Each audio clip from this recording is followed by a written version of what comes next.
नमस्कार, India daily के digital platform पर आप सभी का बहुत बहुत स्वागत है। मैं हूं आपके साथ गीतू चौहान। गोवा नाइट क्लब हादसा 25 लोगों की जिंदगी ले गया। हादसे के बाद अब इसकी वजहों की जांच शुरू हो गई है। शुरुआती जांच में कई चौंकाने वाले खुलासे हुए हैं, जिनमें पता चला है कि नाइट क्लब का निर्माण अवैध था और नाइट क्लब में आग से बचाव के नियमों का भी उल्लंघन हुआ था। इसके बावजूद नाइट क्लब का संचालन कैसे हो रहा था, ये बड़ा सवाल है। तो गोवा नाइट क्लब में लगी भीषण आग में 25 लोगों की मौत के बाद अब इस हादसे की वजहों की जांच शुरू हो गई है। गोवा के मुख्यमंत्री प्रमोद सावंत ने दोषियों के खिलाफ सख्त कार्रवाई की बात कही है। तो शुरुआती जांच में नाइट क्लब में कई खामियों की बात सामने आ रही है, जिनमें कहा जा रहा है कि नाइट क्लब में आग से बचाव के नियमों का उल्लंघन किया गया और लोगों की सुरक्षा से खिलवाड़ किया गया। साथ ही ये भी दावा किया जा रहा है कि नाइट क्लब में अवैध निर्माण की पहले भी शिकायतें हो चुकी हैं। ऐसे में सवाल यह है कि शिकायत के बावजूद नाइट क्लब का संचालन आखिर कैसे हो रहा था। अग्निकांड में अनसुलझे कई सवाल हैं, जिनका जवाब जानने की कोशिश की जा रही है।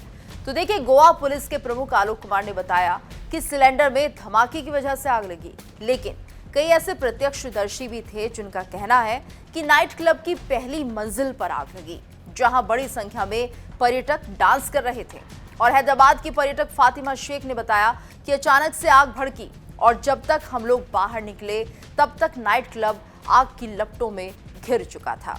प्रत्यक्षदर्शियों ने बताया कि आग लगने के बाद नाइट क्लब में मौजूद लोग घबरा कर बाहर भागे और कुछ लोग जैसे ही सीढ़ियां उतरकर नीचे गए, किचन ग्राउंड फ्लोर पर था और वो किचन में लगी आग के बाद उठे धुएं की चपेट में आकर वहीं पर फंस गए। तो ग्राउंड फ्लोर पर वेंटिलेशन भी नहीं था। ये भी एक बड़ी वजह रही कि सीढ़ियों से कई शव बरामद किए गए हैं। नाइट क्लब के एंट्री और एग्जिट गेट भी बेहद संकरे थे। ये बहुत ही पतले गेट थे, यहाँ से निकलना मुश्किल था। ये भी एक बड़ी वजह रही जिसके चलते लोग भाग नहीं सके और भीड़ में फंसकर हादसे का शिकार हो गए। नाइट क्लब पानी में स्थित था और एक पतले रास्ते से जमीन से जुड़ा हुआ था, जिसके चलते आग पर काबू पाने में बहुत ज्यादा मुश्किलें हुई और नुकसान ज्यादा हो गया। तो हादसे में मरने वालों का आंकड़ा बढ़कर 25 हो गया, जिनमें 14 नाइट क्लब के स्टाफ बताए जा रहे हैं। 4 इनमें पर्यटक शामिल हैं और 7 अन्य की पहचान अभी की जा रही है।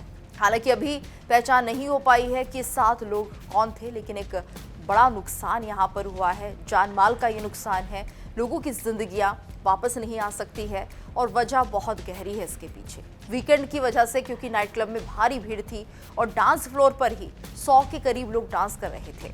तो नाइट क्लब एक अस्थायी निर्माण पर चल रहा था और इसके निर्माण में बड़े पैमाने पर यहाँ पर देखिए ताड़ की पत्तियों का इस्तेमाल हुआ था और इसके चलते आग काफ़ी तेज़ी से भड़की, क्योंकि ये जो पत्तियाँ थी उन्होंने आग को और ज़्यादा भभका दिया।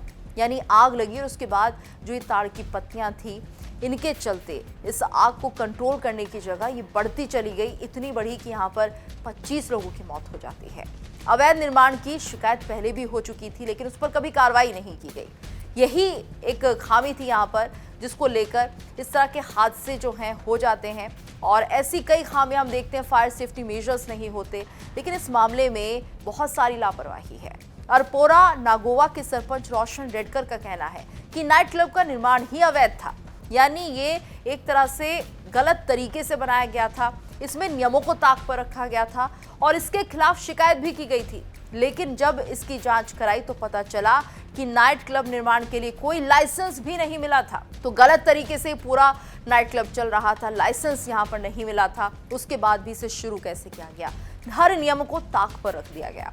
इसके बाद नाइट क्लब को गिराने का आदेश दिया गया था, लेकिन इस आदेश को स्टे कर दिया गया, यानी कि उस पर भी स्टे लगा दिया गया। अगर इस पर कोई कार्रवाई समय रहते हो जाती तो शायद ये हादसा नहीं होता। सरपंच ने यहाँ पर बताया कि पंचायत निदेशालय ने पंचायत के आदेश पर रोक लगाई थी। साथ ही उन्होंने ये भी बताया कि क्लब के जो मालिक हैं और जमीन के मालिकों में भी काफी मतभेद चल रहे थे, जिसके चलते भी इस क्लब की काफी शिकायतें हुई थी। गोवा पंचायती राज कानून के अनुसार अगर कोई व्यक्ति स्थानीय प्रशासन निकाय के किसी फैसले से परेशान है तो उसे पंचायत निदेशालय में अपील करने का पूरा अधिकार है। और एक डिप्टी डायरेक्टर जो एक न्यायिक अधिकारी के तौर पर काम करता है, जो पंचायत के फैसले को या तो सही ठहरा सकता है या उसे पलट सकता है। हादसे से ठीक पहले का वीडियो भी सामने आया है, जिसमें कि डांस फ्लोर पर मौज मस्ती अचानक चीख पुकार में बदलती नजर आई। तो शुरुआती जांच सिलेंडर ब्लास्ट की तरफ इशारा करती है। गोवा के बागा इलाके में स्थित Birch by Romeo Lane night club में ये भयावह आग लगी और ये ऐसा दिल दहलाने वाला हादसा था जिसका वीडियो सामने आ चुका है। बहुत ही ज्यादा खौफनाक मंजर है ये। वीडियो में देखा जा सकता है कि कैसे डांस फ्लोर पर संगीत बज रहा है, लोग खुशी से नाच रहे हैं, उन्हें कोई डर नहीं है, कोई आहट नहीं है कि कोई बड़ा हादसा उनके साथ होने वाला है। और ठीक उसी समय क्लब की छत पर आग धीरे धीरे भड़कती हुई नजर आती है। वीडियो को ध्यान से देखेंगे तो समझेंगे कि किस तरह से आग धीरे धीरे विकराल होती हुई दिखाई दी और कुछ ही सेकंड में यहाँ पर धुआं फैलने लगता है और माहौल अचानक चीख पुकार में बदल जाता है। यहाँ पर बचने का मौका भी नहीं मिला। ये उस भीषण त्रासदी की झलक है जिसमें 25 लोगों की जान चली गई है। वीडियो में एक महिला स्टेज पर डांस कर रही है और तभी ऊपर से आग की छोटी छोटी लपटें नीचे गिरने लगती है, लेकिन इस पर किसी का ध्यान नहीं जाता। पास में ड्रम बजाने वाला आर्टिस्ट सबसे पहले खतरा समझता है और भागने की कोशिश करता है, लेकिन देखते ही देखते आग भड़क जाती है और पूरा क्लब धुएं से भर जाता है। उसी वक्त लोग जीवन बचाने के लिए इधर उधर भागदौड़ करते हुए दिखाई देते हैं, जबकि कई लोग वहीं पर फंसे रह जाते हैं और दम घुटने से इनकी मौत हो जाती है। इससे समझा जा सकता है कि हादसा कितना खौफनाक था। गोवा पुलिस के अनुसार आग शनिवार और रविवार की दरमियानी रात लगी। वहीं शुरुआती जांच में सिलेंडर ब्लास्ट को संभावित कारण बताया जा रहा है। हालांकि कई चश्मदीदों का दावा है कि आग क्लब की पहली मंजिल से शुरू हुई, जहां डांस फ्लोर स्थित था। पुलिस ने नाइट क्लब के मालिकों के खिलाफ गैर इरादतन हत्या की एफआईआर दर्ज कर ली है, जबकि जो प्रबंधक है उसे गिरफ्तार कर लिया गया है।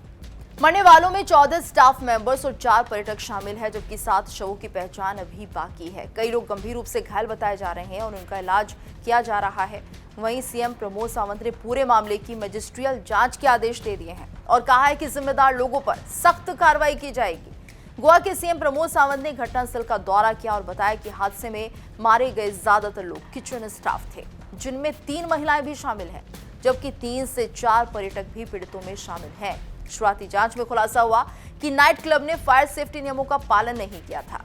सीएम ने कहा कि क्लब प्रबंधन और उन अधिकारियों पर कड़ी कार्रवाई होगी जिन्होंने लापरवाही के बावजूद क्लब को चलने की अनुमति दी। तो अब देखना होगा कि इन लोगों के खिलाफ क्या कार्रवाई होती है, लेकिन इस तरह की कार्रवाई कब तक हम कहेंगे चलती रहेगी। और इस तरह की कार्रवाई अगर समय रहते हो जाए, यानी कि आग लगने से पहले ही अगर नियमों को देख लिया जाता और अगर यहाँ पर फायर सेफ्टी के कोई मेजर्स नहीं थे, उसके तहत भी कार्रवाई की जाती है और इस क्लब को बंद कर दिया जाता, तो हो सकता है ये हालत नहीं बनती और इस तरह की जो भीषण यहाँ पर त्रासदी हमने देखी वो हमें देखने को नहीं मिलती। 25 लोगों की मौत हो जाती है सिर्फ इसलिए क्योंकि इस क्लब में नियमों की अनदेखी की गई, सिर्फ इसलिए क्योंकि इसमें फायर सेफ्टी मेजर्स नहीं थे, सिर्फ इसलिए कि यहाँ पर प्रशासन मूक बधिर बना बैठा रहा। अगर समय रहते प्रशासन कार्रवाई करता तो हो सकता है ये 25 लोग आज जिंदा होते।